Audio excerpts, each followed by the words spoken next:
लालू के मुस्लिम आरक्षण वाले बयान पर बीजेपी हमलावर हो गई है। पीएम मोदी ने पलटवार किया तो लालू ने सफाई दी। अब तेजस्वी ने भी डैमेज कंट्रोल की कोशिश की है। हालांकि उन्होंने लालू के बयान पर कुछ नहीं कहा कि प्रधानमंत्री जी हमेशा से लालू जी पर बोलते रहते हैं, धर्म के साथ कर्म की भी बात करें। यह तानाशाही सरकार जाने वाली है। 4 जून को INDI अलायंस की सरकार बनने वाली है। अरे वो कब नहीं लालू जी पे बोलते हैं, दिन भर तो हम ही लोग को बोलते रहते हैं।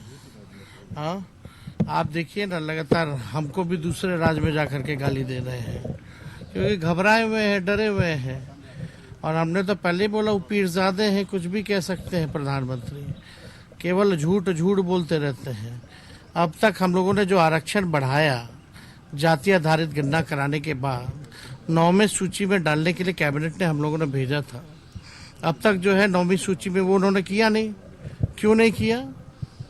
क्योंकि उसमें OBC का, EBC का, SC का, ST का सब लोगों का आरक्षण हम लोगों ने बढ़ाने का काम किया। और देश भर में सबसे ज्यादा अगर है तो 75% आरक्षण बिहार में दिया गया। लालू के मुस्लिम आरक्षण वाले बयान पर डिप्टी सीएम सम्राट चौधरी ने हमला बोला। सम्राट चौधरी ने कहा कि अगर बीजेपी का समर्थन नहीं होता तो मंडल कमीशन लागू नहीं हो पाता। लालू आरक्षण को लेकर झूठ बोलने का काम कर रहे हैं कि लालू जी सिर्फ एक जाति धर्म के लोगों को आरक्षण के पक्ष में रहते हैं। पहले भी जब वो सरकार में थे तो इस कारनामा को कर चुके हैं, कई आपको नोटिफिकेशन मिलेंगे। लेकिन हमारा स्पष्ट मानना है कि हम मंडल का भी समर्थक है और यदि 90 में भारतीय जनता पार्टी ने समर्थन नहीं दिया होता तो ना मंडल खड़ा हुआ होता, ना कमंडल खड़ा किया हुआ।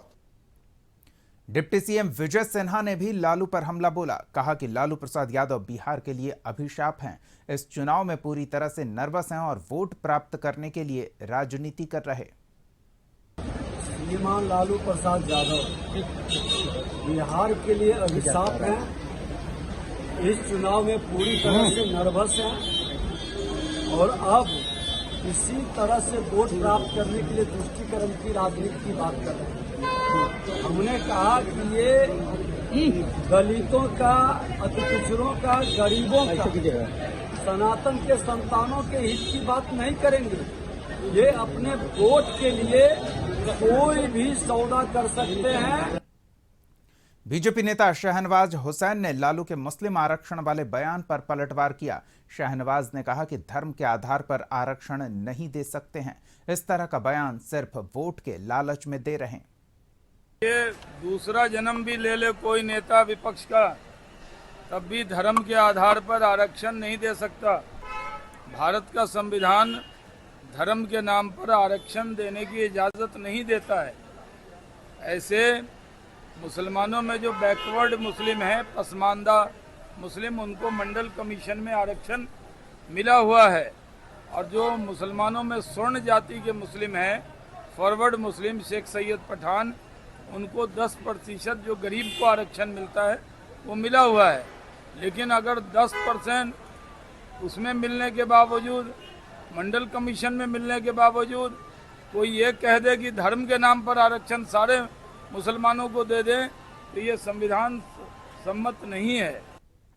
इधर केंद्रीय मंत्री अश्विनी चौबे ने भी लालू यादव पर हमला बोला। मुस्लिम आरक्षण के मुद्दे को लेकर कहा कि जो लोग धर्म के नाम पर आरक्षण देने की बात कर रहे, वे इसका दुरुपयोग करना चाहते हैं और इनकी सरकार नहीं बन पाएगी। भाई देखो, जो लोग आरक्षण धर्म के आधार पर करने की बात, इन लोगों का मंशा यही है। कांग्रेस का मैनिफेस्टो स्पष्ट इस बात को परिलक्षित कर रहा और कर्नाटक का उनका व्यवहार, ये लोग धर्म के नाम पर पिछड़ों का, अनुसूचित जाति और अति पिछड़े सभी का आरक्षण, ये लोग धर्म के नाम पर मुसलमानों को देने का इनका मन बना हुआ है। यही लोग हैं जो आरक्षण का इस प्रकार से दुरुपयोग करना जो कर्नाटक में किया है, इनका पूरे देश में अगर सरकार भूल से भी बन जाती है, जो कि संभव ही नहीं है,